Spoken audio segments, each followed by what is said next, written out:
Hello, everybody. Welcome back. Sam Tom Miller here. We are talking about Friday the 13th, Part 2 today. Part 2 because I've already covered Part 1 2 Friday the 13th ago and the start of my plan to cover one every Friday the 13th. But if you're doing the math, you can tell that I missed the last Friday the 13th, which was in May of this year. So, making up for it here in October with part 2. Now, the next Friday the 13th is in January of next year. So, hopefully I don't forget, and we'll get back on track with part 3. But before I dive into... Did I say Nightmare on Elm Street? It's Friday the 13th. I might have said that wrong. Before I dive into my notes on that, I kind of want to explain what's going on this October. Most people probably don't care, so feel free to skip by this. But last October, it was real simple. We took the Universal monsters and looked at different versions of those characters throughout films. So different versions of Dracula, different versions of Frankenstein, different versions of the Mummy, different versions of the Wolfman. Then we had a couple days left over, so I did a couple versions of Dr. Jekyll and Mr. Hyde, which Universal didn't have in their... They didn't do that story back in the day. And then we capped it off with the League of Extraordinary Gentlemen, which combines Jekyll and Hyde, a Dracula character, and an Invisible Man, wrapped in mummy's bandages. A nice collection. Now this October, it's not quite so clean. So here's what I've got. Here's what I'm working with. The first week of the month was mostly new releases. So we had Hocus Pocus and Hocus Pocus 2. We had Smile. We're gonna skip over this. And this. We had the new Hellraiser movie. So we did the original Hellraiser and the new Hellraiser. And then we had Halloween Ends, right? That's not what that says. What is WBN? Werewolf by Night. That was new. Halloween Ends is down there. So I had a couple gaps in the week. So I did some random ones. We did... Night of the Living Dead, classic zombie movie, and American Psycho, just because I wanted an excuse to revisit that one. So that was last week. And then this week was mostly continuing our tradition from last year, different versions of the Phantom. So I did 6 different versions, a 7th one that's not really a Phantom of the Opera story, but has some similarities. That's going up on my Patreon soon. And then the week ended with Halloween Ends. Then I wanted to pick up on Halloween and do some classic slashers. So this week, we did Texas Chainsaw Massacre. This video, once I shut up about all this, is going to be Friday the 13th. Then we've got Nightmare on Elm Street.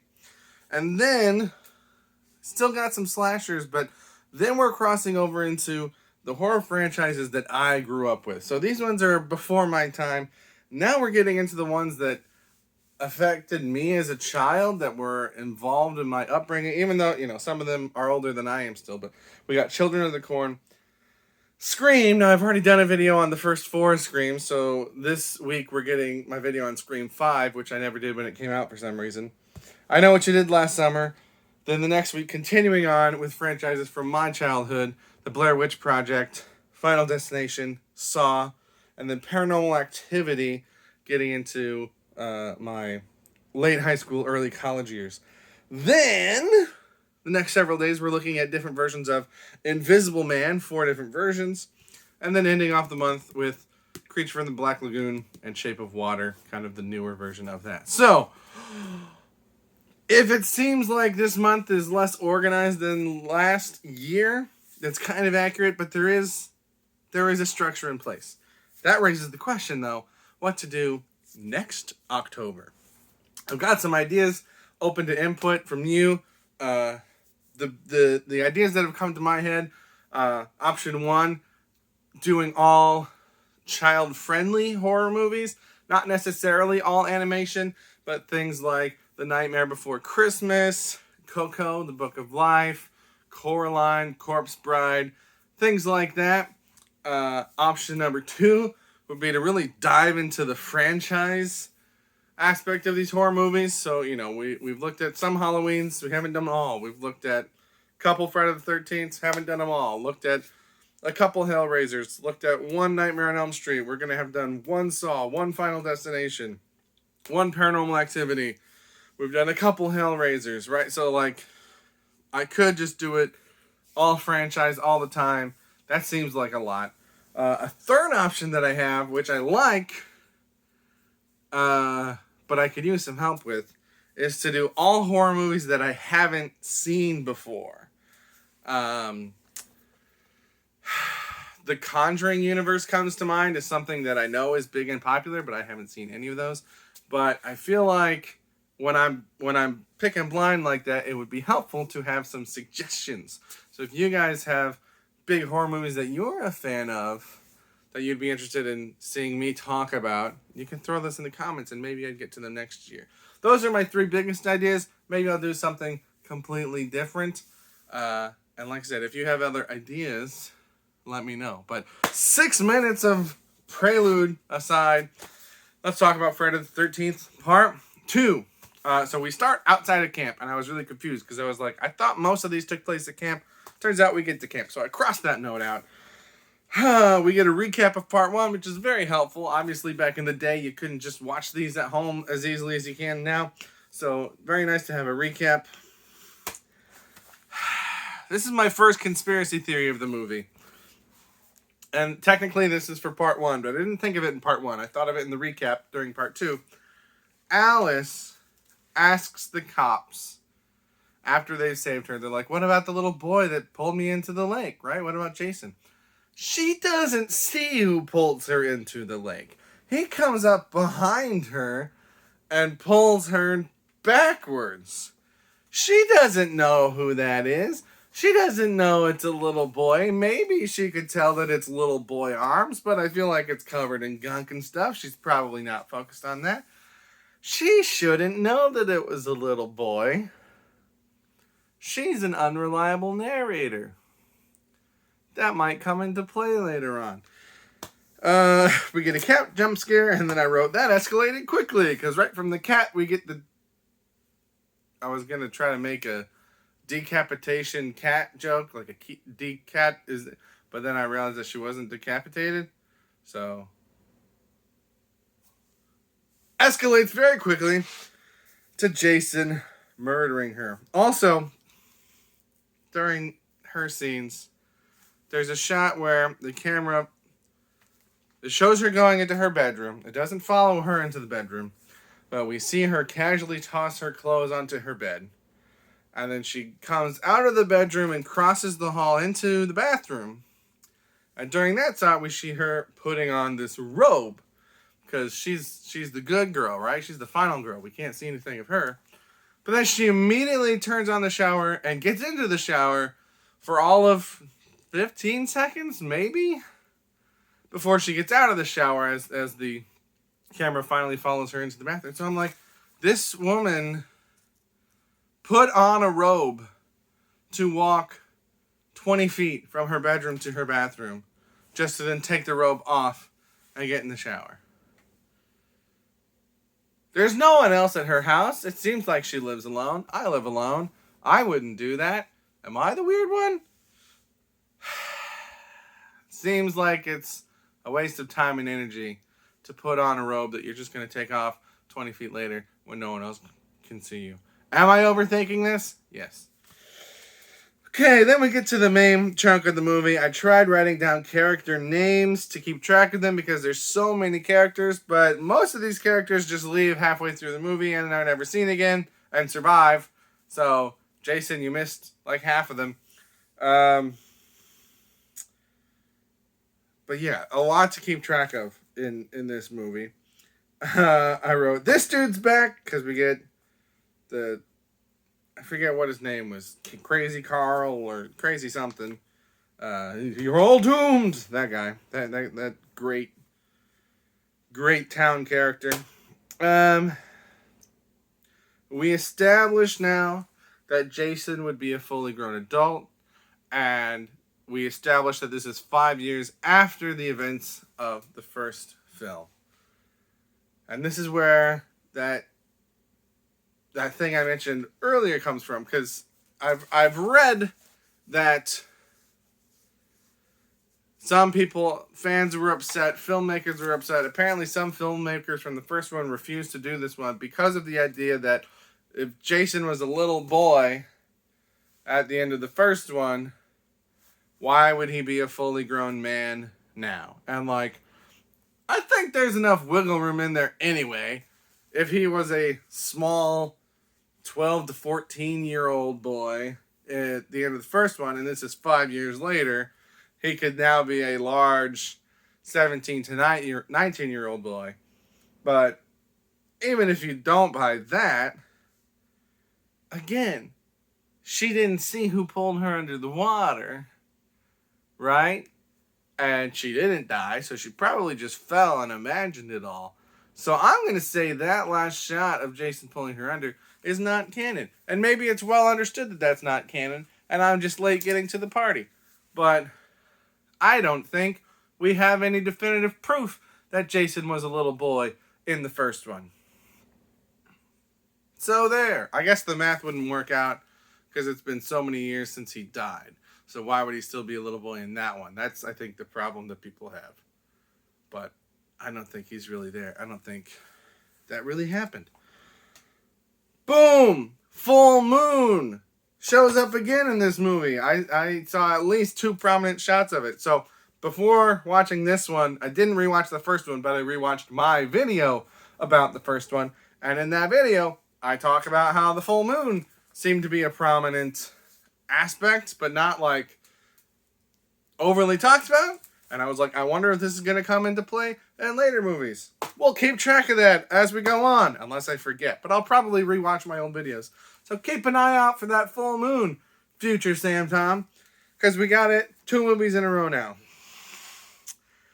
Okay, then we get Terry.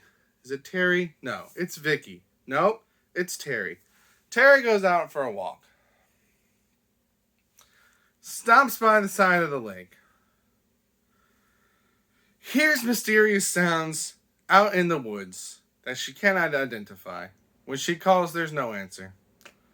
And so she does, obviously, the most logical thing that any rational person would do in that situation, and takes all her clothes off and gets naked and goes swimming.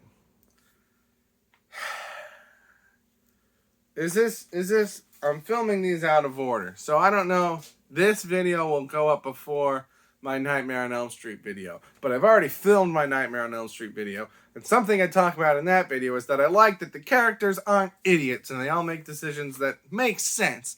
Whether or not they're the best decisions, they make sense. The characters in this movie do things that don't make sense. Just later on, she comes out, Scott is still in her clothes. She has this towel.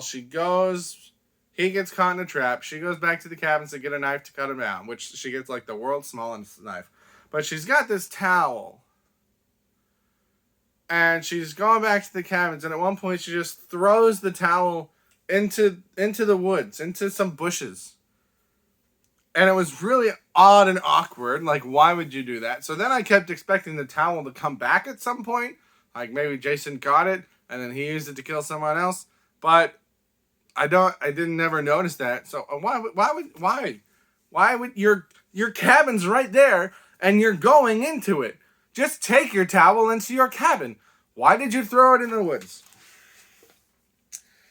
Okay, we're getting into another... My Google thought that I was talking to it.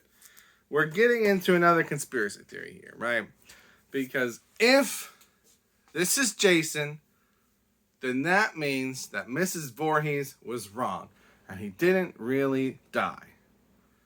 Which means all of those killings in the first movie, and this, and all subsequent movies could have been avoided if she just, looked harder for her son? Are we to believe that she didn't look for her son?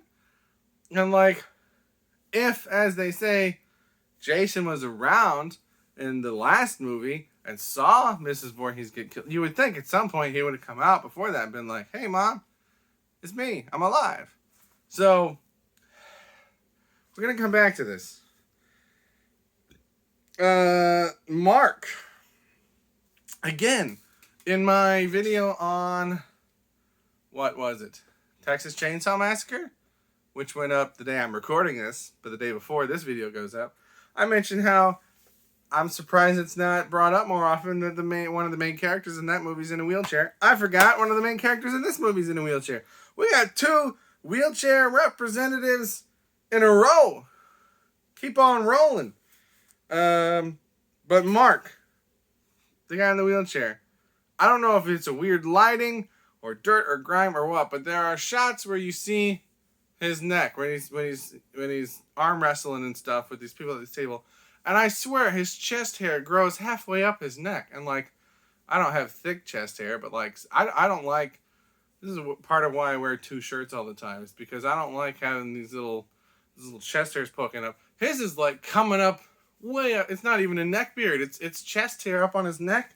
I don't know what's going on with that. That was distracting though. That was weird. We only have 2 cars. That's something that Paul says before half the characters go into town. We only have 2 cars. But then, later on in the movie, Vicky has a car. She goes to her car to get something out of it. And then that car comes back into play later in the movie. Jenny tries and goes to it. So, can Paul not count to 3? Baghead. So this is an interesting Friday the 13th movie because it's the only one that has Jason without the hockey mask. Or at least before he got the hockey mask. Maybe some of the later ones don't have the hockey mask anymore, but it's like still in the development of this franchise and of this character. Obviously the first one, Jason is not the killer. By the third one, he picks up the hockey mask in the third one, if I recall correctly, and then like that's what I think that helped make him iconic through the decades is the hockey mask.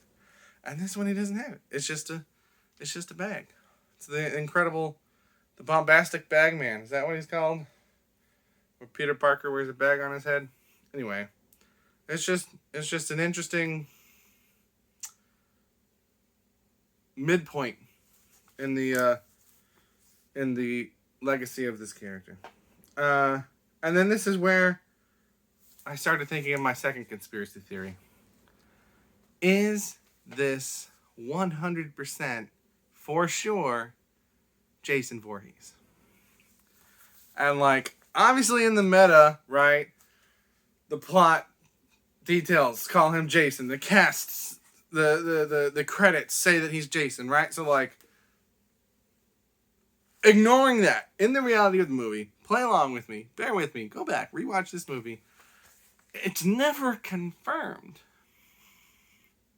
in universe that it's Jason, right? It's just some guy. And like later on, after I wrote that note, yes, he's got Mrs. Voorhees' head on the table and her clothes. And yes, Ginny dresses up as Mrs. Voorhees and calls him Jason to try and trick him. And that more or less works, at least until he sees her head again. But like, would that have worked with any of his previous victims? Is he just confused? Because I'll buy that, like they assume about Jason, he's not fully developed, right? He's got the mind of a child. So it's not necessarily that he thinks that's his mother. He might just be confused because he thinks that this body that's been in his house for 5 years is coming back to life. And she calls him Jason. But again, like, would this person, if he's not Jason, would he, A, understand what his name is? Would he know what his name is? And like, B, it's kind of just like, if you think of him more as a child, or even really more like an animal, because like, you know, people say he's got the mind of a child, but children don't go around murdering people. Animals go around killing things, right? So if he's got the name of an animal,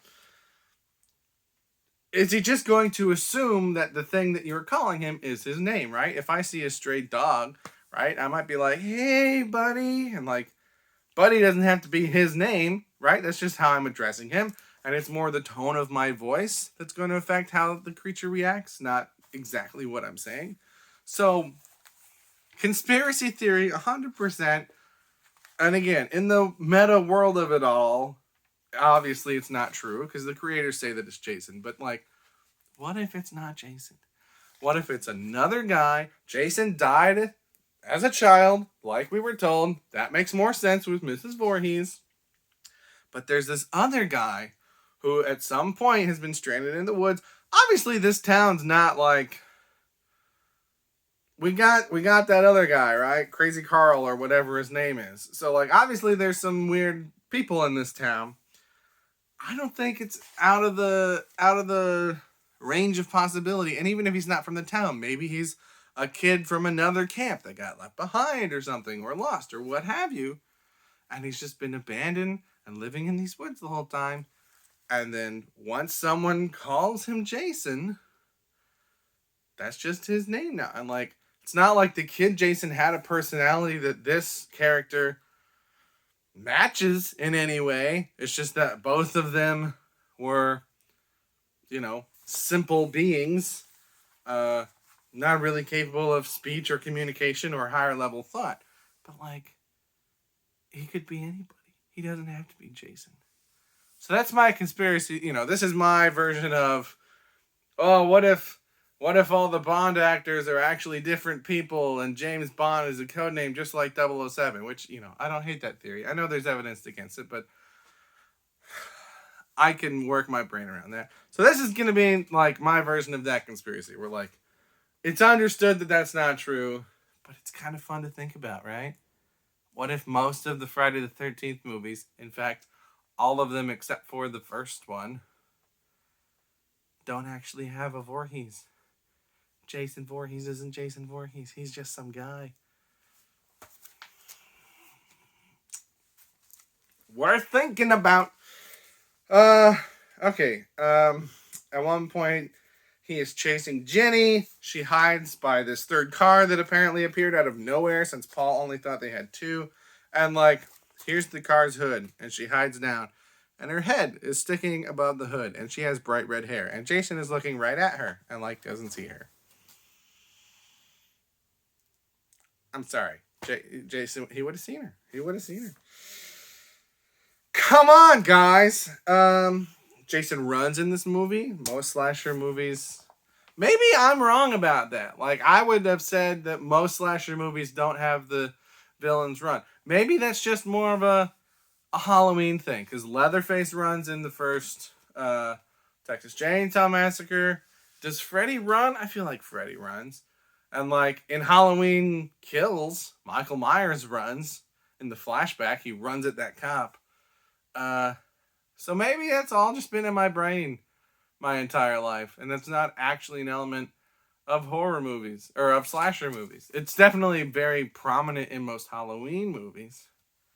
But maybe I'm exporting that onto other movies where it's not a thing. Then Paul comes back. Paul saves Jenny. Takes her into this cabin. And like, yes, I have seen this before. I didn't remember exactly everything that happened though. But he puts her right by the window. And I'm just like, put her anywhere except for right in the window. Put her 3 feet to the left. Still on the bed, still comfy, still safe. Don't put her right in the window. Right? And then like, you hear a noise. Right? He goes to the door. He's all... right?